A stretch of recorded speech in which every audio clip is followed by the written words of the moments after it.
I'll read the entire chapter. Verse 1, God, who at sundry times and in divers manners spake in time past unto the fathers by the prophets, hath in these last days spoken unto us by his Son, whom he hath appointed heir of all things, by whom also he made the worlds, who being the brightness of his glory and the express image of his person, and upholding all things by the word of his power, when he had himself to purge our sin, sat down on the right hand of the majesty on high, being made so much better than the angels, as he hath by inheritance obtained a more excellent name than they.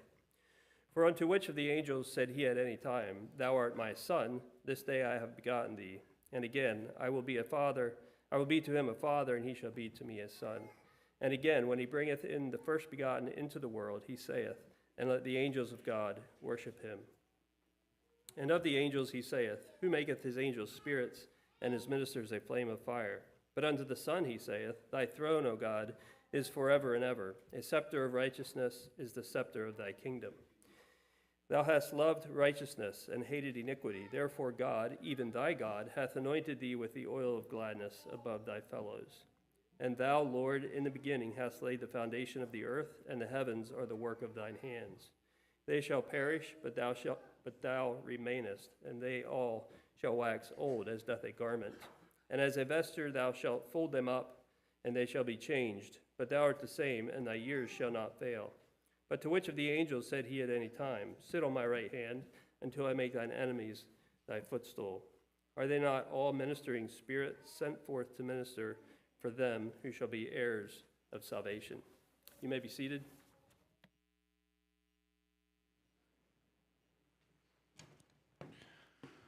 Good morning. Greetings in Christ's name this morning. The last time that I preached here, I preached on the subject about Satan, where he came from and some of his characteristics. This morning I thought I would preach about the angels as ministers of God. I'm sure we have all heard of where angels were present at just the right time to protect someone who's in danger, or that an angel appeared into someone's life offering them words of or offering them encouragement. Maybe there are even some of you who have seen an angel or maybe even experienced the presence of an angel at some time. I know there are probably some mothers here this morning that are convinced that angels are busy watching over their children all day long. In my experience, I don't think that I can ever say that I ever met an angel or even seen one. But in many of the religions in our world today, they believe in the existence of angels. Buddhists, Islam, and Hindus all believe in some kind of angel or form of a spiritual being. Another thing about angels and these religions, especially thinking about Mormons and Islam, there was an angel. When it first started, there was an angel that visited the leader of that group. And that may I emphasize, that was a fallen angel. Therefore, if some of the false religions was started by a fallen angel visiting a certain individual, and they believe in the existence of angels, the truth about angels from God is twisted into something that it possibly is not. And we see images all the time about angels, or of angels, and I think most times those images that we see are incorrect. Also, I believe that we need to be careful of the stories that we hear about angels who visited people. Well, it may be a fallen angel or some other being that isn't from God. This morning, I don't want to spend time talking about the fallen angels, but on the angels that God sends to minister to his people. Angels in the Bible are mentioned over 300 times. God has a plan for the world, this world, and also for us that involves angels. We see that over and over in the Bible. Angels have a big part in God's plan. And I trust that we can be blessed and encouraged when we learn about the plan of God for us with his angels. This morning I want to be talking about the characteristics of angels, where they came from, what they look like, and what they're doing. And we'll be looking at some experiences in the Bible. People had angels visiting them, and also angels at the time of Jesus' birth and angels in the future of our own lives as Christians. First of all, the characteristics of angels. What does the word angel mean? The word angel means a messenger. He is one who carries a message from the one who gave the message to the one who will receive it. An angel is one who is sent by God. He is dispatched by God. He does the work of God. Another word that we can use for angels that would describe what they are is ambassadors. They are ambassadors for God. The Hebrew word for angel in the Old Testament is malach. And this word is not only used for angels, but is also used for prophets delivering a message. And also is used for priests who also delivered a message. It is used to speak about John the Baptist when he was a messenger. And he was also preparing the way for Christ at his first coming. In the New Testament, the Greek word is angelos. In Revelation, we see this word that is used. And it is used to speak about the pastors when John was instructed to write the things that an angel showed him and to send that letter to the angels of the 7 churches. I believe the angels of the 7 churches that are mentioned here in Revelation are the pastors of those churches. But we can see different uses of the word angel in the Bible in both the Hebrew and the Greek, which gives us a better picture of what an angel from God is like. So the question, where do angels come from? We talked a little bit about this in my last sermon, but I want to address it again. Angels are created by God. Colossians 1:16 is speaking about Jesus, for by him were all things created that are in heaven and that are in earth, visible and invisible, whether they be thrones or dominions or principalities or powers. All things were created by him and for him. All things were created by Jesus. All things in the heaven. All things in heaven would mean that everything in heaven was created, including the angels. Angels are from heaven. So when were they created? We can't be sure when exactly they were created. The Bible doesn't mention them in the first week of creation, but if we look throughout the Bible, we can maybe gather clues that would indicate when they were created. We look at the meaning of angel, which means messenger. If they are messengers for God, they would need people to deliver the message to. Also, it says in Hebrews 1:14 that they are ministers to those who are heirs of salvation. They are ministers to the Christians, believers. These two thoughts, messengers and ministers, would indicate that they would have been created around the time that man was created so that they can fulfill their God-given duties. In Job 38:4-7, I'm going to read that. It speaks about, gives us a clue about when they were created. For where wast thou when I laid the foundations of the earth? Declare if thou hast understanding. Who hath laid the measures thereof, if thou knowest? Or who hath stretched the line upon it? Whereupon are the foundations thereof fastened? Or who laid the cornerstone thereof? When the morning stars sang together, and all the sons of God shouted for joy. In the Old Testament, the sons of God is often referred to as angels. And here it seems like the angels were present at the time of creation, shouting for joy at the work of God. So it seemed like we need to conclude that they were created sometime in Genesis 1, possibly in the very beginning of creation. Another question we could ask is, what do angels look like? I believe in our mind's eye, we picture an angel in a bodily form, clothed in a white robe, and with wings. Let's look at the Bible and see what it says about how they look like. Number one, they are spiritual beings. We can see that in Psalms 104:4. It says, who maketh his angels spirits? And also in Hebrews 1, In verse 7 and verse 14, it says that they are spirits. So another word for spirit is wind. The angels are described like wind. And when we think about wind, and I don't know if we can do this or not, but if you look at the Hebrew word for angel in the Old Testament, different times it uses it as wind, if you look at it in the Strong Concordance. For example, when Noah was in the ark and it stopped raining, it says that God made a wind to pass over the earth so that the water would go down. Was the wind an angel causing the water to go down?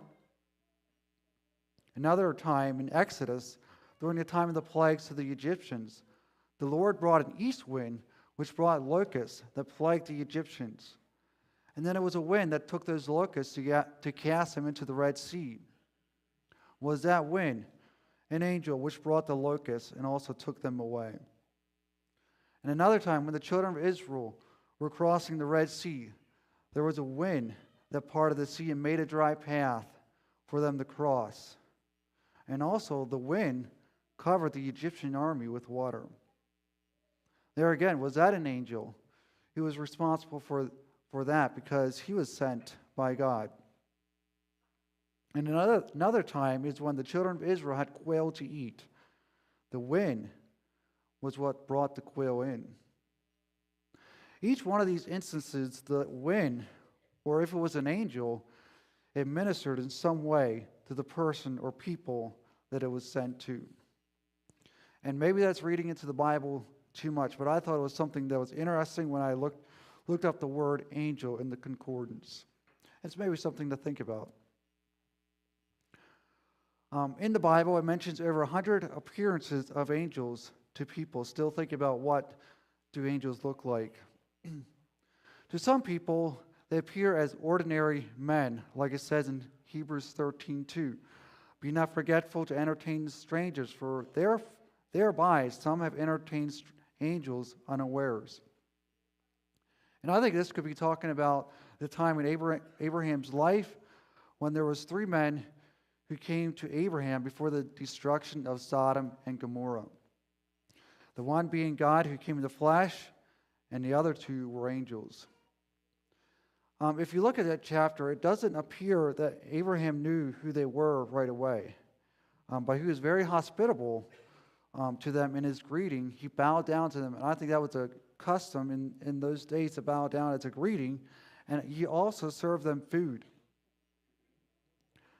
When an angel appeared to Joshua later on in Joshua, it seems that Joshua didn't know that he was an angel. If you remember, right before they went into Jericho, an angel of the Lord came to Joshua. And it seemed like Joshua didn't know that he was an angel until the angel identified himself as the captain of the host of the Lord. Other times the angels appeared to men, they were like lightning, and their clothes were white as snow. We can see that different times in the New Testament. This was the case at Jesus' tomb. To some people, angels appeared as a flame of fire. In Psalms 104 and also in Hebrews 1, it refers to the angels as ministers of flaming fire. The angel of the Lord came to Moses in a flame of fire in a bush in Exodus. Elisha and his servants saw horses and chariots of fire when the Syrian army was chasing after Elisha. And when an angel was announcing to Samson's parents about the birth of their son, the angel ascended up into heaven in the flame from the altar that they had made.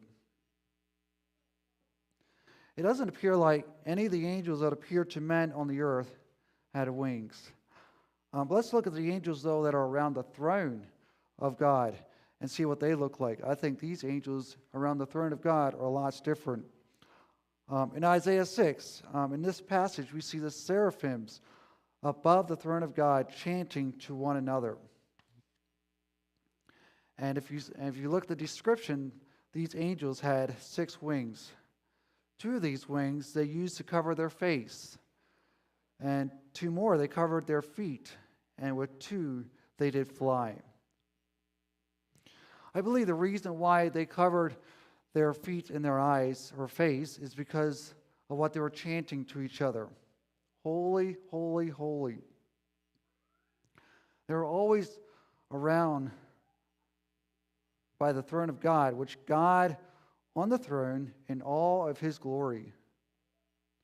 And I think because of that, it caused them to cover their feet and their eyes because of his holiness. Ezekiel 1, we see another image or being that is labeled as an angel. Instead of calling it an angel, it is called as creatures. And we can find their description in Ezekiel 1, 5 to 13. And I'm not going to take the time to read it, because as we read it, our minds can hardly comprehend with what these creatures look like. We have never seen anything like it. But just a little bit about them. They had 4 faces and 4 wings. And if you look at Ezekiel 10:1, it says these creatures are the cherubims. Cherubims, as we see it, in Ezekiel 10:1. In Revelation 4, we see another angelic being, and they are called the 4 beasts. And we can see their description in Revelation 4, 7 to 8. And again, it's something that our mind's eye can hardly comprehend. They have eyes all around them, and they had 6 wings. And I think instead of beasts, it would be better to translate it as creatures. Just like the creatures in Ezekiel were around the throne, so we see that these creatures are also around the throne as well. And we see that these creatures are different than the ones in Ezekiel because of the amount of wings that they have. It seems like these 2 wings, or it seems like these 2 angels in Ezekiel and in Revelation are different than the common angels that are messengers to the earth. We can see that there are different kinds of angels, some that look like men, and also some that our minds can hardly picture. And I think these different angels have different responsibilities as well. It seems like that those who come down to the earth come in the appearance as a man, and those that are in heaven are like creatures. So another question we can ask is, how many angels are there?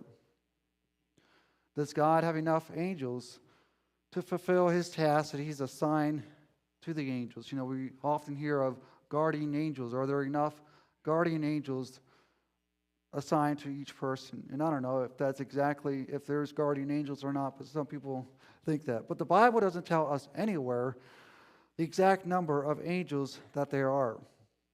In Revelation 5:11, it says that the number of them is 10,000 times 10,000 and thousands of thousands. In other words, there is countless number of angels. Yes, there is enough angels to fulfill the task that God has assigned to them. And in Hebrews 12:22, it says that there is an innumerable company of angels. There are a few times in the Bible that angels are referred to as stars, like in Revelation 1 and also in chapter 12. And I think it's a good comparison. There is no one who knows the number of stars in our universe. And I think so it is with the angels. They're innumerable. There's the same number of angels today as there was in the first day of creation. Angels never die. They will always exist. And also, in the state that they are in, they do not reproduce through marriage and birth. Matthew 22, 23 to 33, we can see that the Sadducees, who didn't believe in the resurrection, came to Jesus questioning with him with what happens to the wife if her husband dies and she remarries to his brother and he dies, and this cycle happens all the way down to the last brother. Through that conversation, Jesus says that in the resurrection, the brothers, these people, they neither marry nor are given in marriage. But then it says, but are as the angels. They're like the angels. One purpose for marriage is to replenish the earth. And here we see that angels don't marry, neither do they reproduce. so that there's the same number of angels since the creation. There are no new angels, neither do they die away. There are enough angels to fulfill the task that God has assigned to them, which is very many. Let's look at the strength of the angels. Angels, in comparison to us as humans, have great strength. But compared to God, their strength is limited. It took one angel to wipe out the Assyrian army of 185,000 men in 2 Kings 19. One angel was able to roll away a massive stone at Jesus' tomb. An angel was also able to loose Peter from his 2 chains that bound him, while he was being guarded by 2 soldiers, one on each side of him, and then lead him out of prison through prison gates and everything. It would take one angel to bind up the dragon, which is Satan, and cast him into the bottomless pit, as we see in Revelation 20. We can definitely see that the angels that God sends out are very strong. But they also are limited in their strength in some areas. I believe that we can see that they are not omnipresent. They cannot be everywhere at once. In John 1:51, as we see the angels ascending and descending upon the Son of Man. And while I'm not exactly sure what all that means, but noticing that they need to go up and down means that they are not present everywhere at one time. Also, these angels need to be sent from heaven to be in the presence of the person that they were given or were to give a message to, instead of being able to give the message to them while they stayed in heaven. They cannot be everywhere at once. Also, the way they're limited in some areas is they are not omniscient. They don't know everything. One thing that they do not know is the time of the second coming. Matthew 24:36, it says, "But of that day and hour knoweth no man, no, not the angels of heaven, but my Father only." If we look in Revelation, the angels are involved a great deal in the second coming, but yet they don't know when Jesus is coming back again. Another thing that they don't know about is the grace of God in their life. 1 Peter 1:12, it says the angels desire to look into the gospel that is preached. 1 Corinthians 4:9, it says we as a church are a spectacle to the angels when they see the humility in our lives as a result of salvation. And Ephesians 3:10, it says the church are the ones who are teaching the angels the manifold wisdom of God. The angels are students studying about salvation. It seems to me that the angels who are constantly around the throne of God in all his holiness and beauty are amazed that us as humans who have sinned are worthy to be called a child of God in his holiness because of the blood of Jesus Christ. And they also know that one of them, Lucifer, had pride in his life, and that caused his separation from God forever. In the book of Revelation, different times where you see the 24 elders, the church, praising God, praising Jesus for their salvation, the angels are standing there not saying anything. And this, I think, is because they never experienced salvation. While the angels can't experience salvation, in Luke 15 it says that they have joy when they see a sinner repent. Did you ever wonder why Jesus' death and resurrection couldn't redeem the angels that are lost? Why do they not have a chance? Hebrews 2:14-16 tells us why. For as much then as the children are partakers of flesh and blood, he also himself likewise took part of the same. And this is talking about Jesus. that through death he might destroy him that had power of death, that is the devil, and deliver them who through fear of death were all their lifetime subject to bondage. For verily he took not on him the nature of angels, but he took on him the seed of Abraham. The reason that salvation isn't available for the angels is because Jesus didn't become a man or become an angel. He became as a man, partaker of flesh and blood. Therefore, salvation is made available for us. And still talking about angels and their limited strength. In Daniel 10, when Daniel was fasting and mourning for 3 weeks for his people, there was an angel trying to get to Daniel to give him a message, but he was withheld by the prince of Persia, or a fallen angel, and he couldn't get through to Daniel until Michael came to help him. While these angels are mighty, they are also limited in their strength. So let's look at the tasks that the angels are responsible to do. What are they responsible to do in everyday life? Are they responsible in our life today? I think they are. But one thing that we need to think about when we think about angels is, we read in Hebrews 1 here, that they are ministers to those who are heirs of salvation. God doesn't dispatch his angels to those who are an unbeliever. And not every angel story that we hear or read about, I think, is from God. God sends his angels to minister to those who will be heirs of salvation. And is it possible maybe he'll send an angel to an unbeliever to help them become saved? I don't know. But the Hebrews says that God sends his angels to ministers to those who are heirs of salvation. One thing that they're responsible to do is to deliver messages to people. In Genesis 22, when Abraham took Isaac, his only son, to sacrifice him, an angel appeared to him to stop him from slaying his son. And we know the story. After Abraham offered the lamb instead of his son, the angel told him an important message. And this was the message.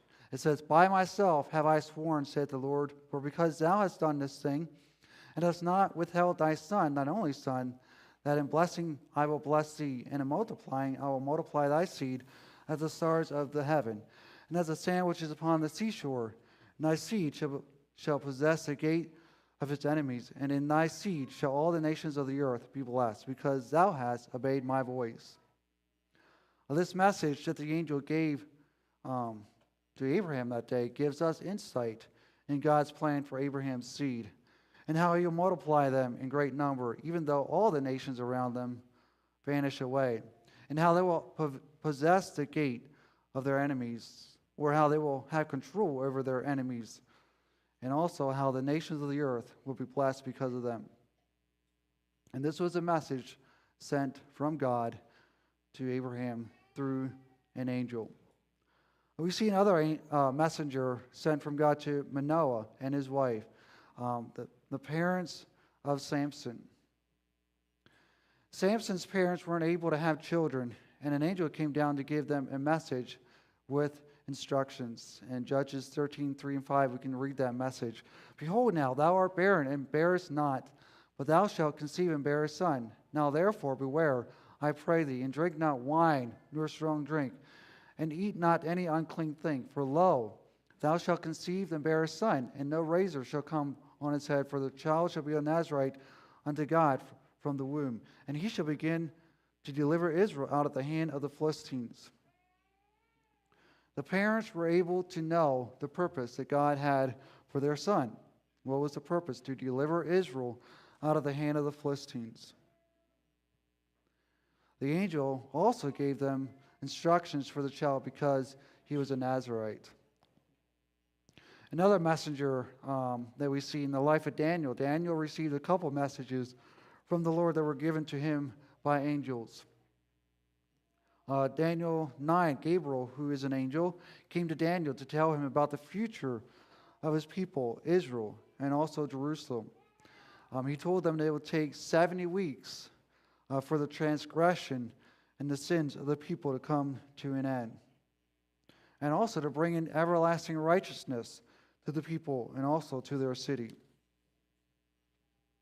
And then in the next chapter, Daniel 10, we see an angel, which I believe is Gabriel, continue on to Daniel his message from God, what will happen to the Jews from the time of Daniel all the way up to the reign of Christ on the earth.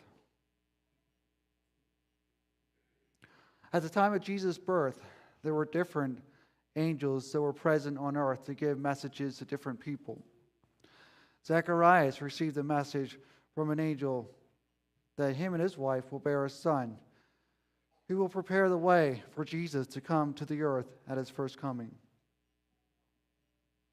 Also, an angel appeared to Mary to announce to her who her baby is, and that he is the one who is the Savior of the world, and one who will reign over the house of Jacob forever. We can see that an angel came to the shepherds to tell them the birth of Jesus. The book of Revelation, the whole book, is a message that was from God, given to an angel to deliver to John, who was on the Isle of Patmos. If these angels hadn't given the messages to these people, there would be many things that we wouldn't know. We wouldn't know the promises to the nation of Israel, and also God's plan for them. We wouldn't know the purposes of the babies who were born. Samson and John the Baptist and Jesus. And we wouldn't know that God's plan for the end of the world. But for the angels, they came and brought messages to certain people so that they can know, and we as well. Another activity that angels are involved in doing is worshiping God. In different places in the Bible, we see the angels worshiping God, and which I believe is one of their responsibilities. In Job 38, they are praising God over his creation. In Isaiah 6, like I said, they are praising him for his holiness. In Luke 2, at the time of the shepherds, they are praising him for the birth of his son. And then in Revelation 4 and 5, we see them praising him for his holiness and for his creation. And then also in Revelation 5, we see that God has a book in his hand, which is a title deed to the earth. And if you read that chapter, you see that there's no one able to open that book. But then John is told that the Lion of the tribe of Judah is the only one who could open it, which led to worship by the 24 elders and also the angels. So why do these angels worship God?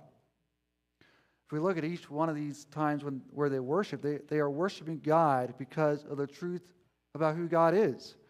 They worship God in spirit and in truth, like it says in John, when Jesus was talking to the woman at the well. There are different times in Revelation that John was worshiping an angel, but the angel told him that he was not to be one to worship, but pointed him to worship God. And we can see that in Hebrews 1. Jesus is greater than the angels. The way that the angels worship God in spirit and in truth is also a way that we need to be drawn to worship. When we learn the truth about God and his word and about who he is, it should draw our hearts to worship him. Another purpose for angels is to strengthen believers. God used an angel to strengthen Elijah. After Elijah's contest on Mount Carmel to see who was the true God of Israel, between him and the prophets of Baal, Jezebel, the queen, wanted to kill Elijah. And this, of course, brought discouragement for Elijah, and as he was running and hiding for his life. And while he's hiding, an angel brought him food for him to eat so that he can regain his strength. He was strengthened by an angel. Jesus was strengthened by angels different times in his life. when Jesus was in the wilderness fasting for 40 days and nights, after he was tempted, angels came to him and ministered to him.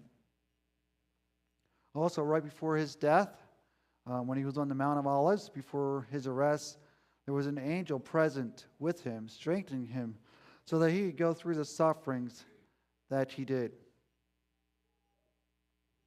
I believe God can use angels to strengthen us today when we are discouraged or without strength. Another purpose for angels and their duties today is to protect his people. God uses angels to protect us. And we can see the first time in Genesis where God used an angel to protect mankind in chapter 3. God sent Adam and Eve out of the Garden of Eden, and he was at the entrance of the garden. It was an angel. That angel was placed there to keep man from the tree of life, protect us. This was done so that mankind would not be forever lost in a sinful state, so that a Savior can come to redeem men from their sinful condition. In Psalms 91, 11 and 12, it says, "For he shall give his angels charge over thee to keep thee in all thy ways. They shall bear thee up in their hands, lest thou dash thy foot against a stone." And also Psalms 34, 7, it says, "The angel of the Lord encampeth round about them that fear him and delivereth them."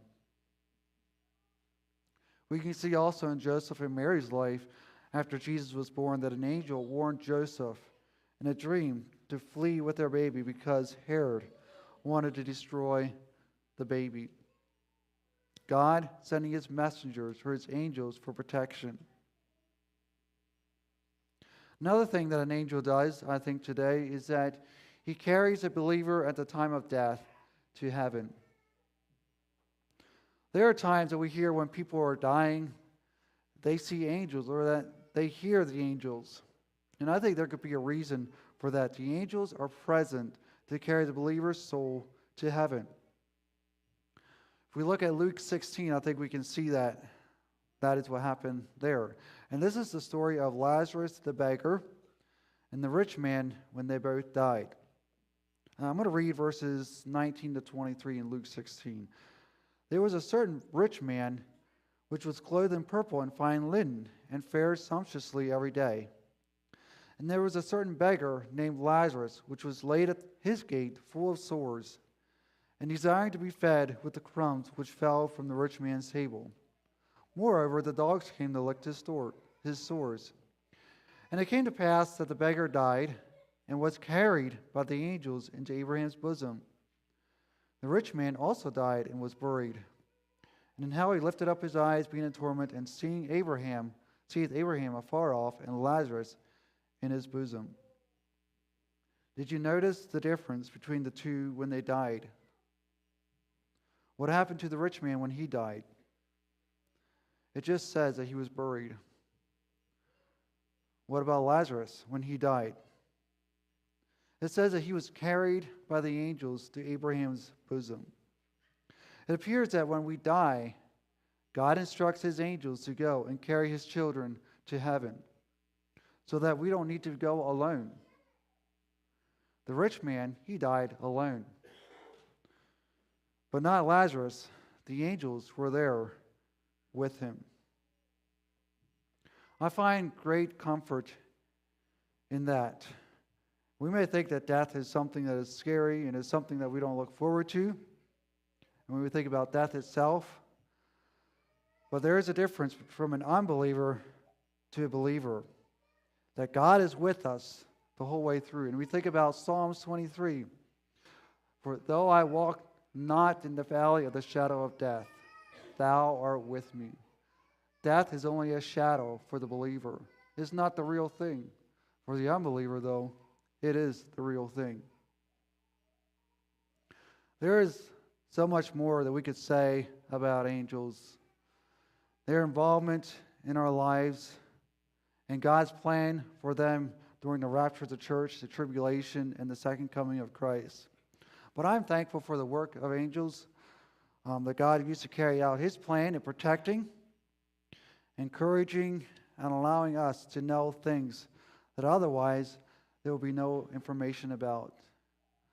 And without angels, we may not even have a Savior. But God protected. God told Mary that what was coming. And I believe because of the work of angels in people's lives, it can give us strength. It strengthens us in our faith in our Lord Jesus Christ. If you care to, let us kneel to pray.